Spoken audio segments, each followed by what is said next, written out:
Hello ଦୋସ୍ତ, ବର୍ତ୍ତମାନ ବର୍ଷା ହେଉଛି। ଆଉ ଆଜି କାମ ଗଲେନି କାରଣ ଉପରେ ବାହାର କାମ ଅଛି। ଆଉ ବାହାର କାମ ଅଛି ଯେ ଏଠି ଟାଙ୍କି ହୋଲ ହେବାର ଅଛି ଯେ ମେସିନ୍ ଖରାପ ହେଇଯିବ। ସେ ଆପଣ ଦେଖାଇ ଦେଉଛି କିନ୍ତୁ ବର୍ଷା ହେଉଛି। ଏଠି ବାହାଜ କ୍ଷୀର ଦେଇକି ଆଇଲୁଣି।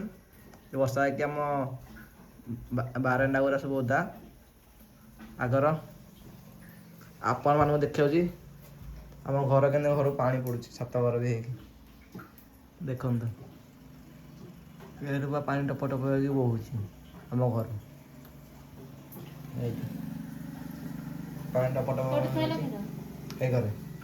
ତାପରେ ହେଇଛି ଦେଖ, ଆଉ ଦେଖିବ ଆମ ଠାକୁରଙ୍କ ଉପରେ ବି ପାଣି ପଡ଼ୁଛି।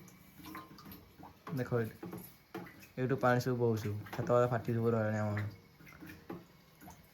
ଯେତେବେଳେ ଆମେ ଛୋଟ ଛୋଟ ହେଇଥିଲୁ ବାପାଙ୍କୁ ଇନ୍ଦିରା ଆବାସ ମିଳୁଥିଲା। ଏଠି ଅଧିକ ପାଣି ପଡ଼ୁଛି। ଇନ୍ଦିରା ଆବାସ ମିଳିଥିଲା 25,000।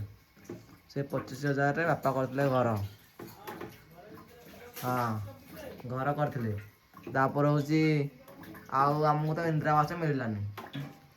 କାହିଁକି ନା ଯେଉଁ ଭାଉଜଙ୍କର ଆପ୍ଲାଏ କରିଥିଲି, ଯେଉଁ ଲୋକ ତାଙ୍କର ମିଳିବା କଥା ଇନ୍ଦିରା ଆବାସ, ତାଙ୍କୁ ବି ଇନ୍ଦିରା ଆବାସ ମିଳିଲାନି। ଆଉ ଭାଉଜ ଆଉ ଲୋକ ସାଥି ଆଉ 2-3ଟା ଲୋକ ସାଥି ହେଇକି ପକାଇଥିଲେ ଇନ୍ଦିରା ଆବାସ। ତାକୁ ମାନଙ୍କୁ ମିଳିଲା, ଆଉ ଆମ ଭାଉଜଙ୍କୁ ମିଳିଲାନି ଇନ୍ଦିରା ଆବାସ। ଦେଖିପାରୁଥିବେ ଆମ ଘରର ହାଲଚାଲ ଦେଖିପାରୁଥିବେ। ଏଠି ପାଣି ଠୋପ ଠୋପ ପଡୁଛି।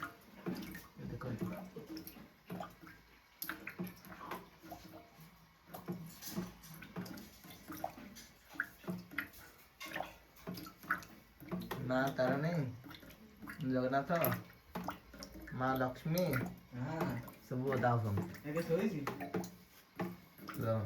ଏଠି ବୁଲି ଯାଇଛି।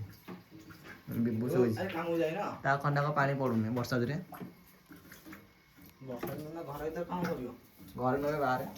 ଘର କାମ ନାହିଁ। ଦେଖିପାରୁଥିବେ ଏଇଠି ଘର ପଡୁଛି।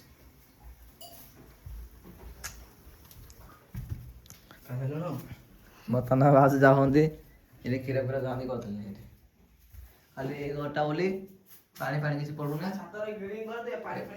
ଏଇ ରୁମଟା, ତାପରେ ହେଉଛି ଏଇ ଘରଟା ପାଣି ପଡୁଛି। ଆଜବେଷ୍ଟ ଘରଟା ଦେଖ, ଏଇଠି ପାଣି ପଡୁଛି।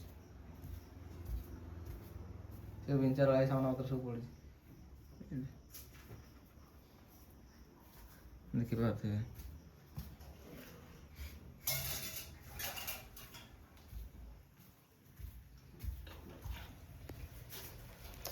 ଆଉ ଏତିକି କହିକି ଭିଡ଼ିଓ ସମାପ୍ତ ହେଉଛି। ଜୟ ଜଗନ୍ନାଥ।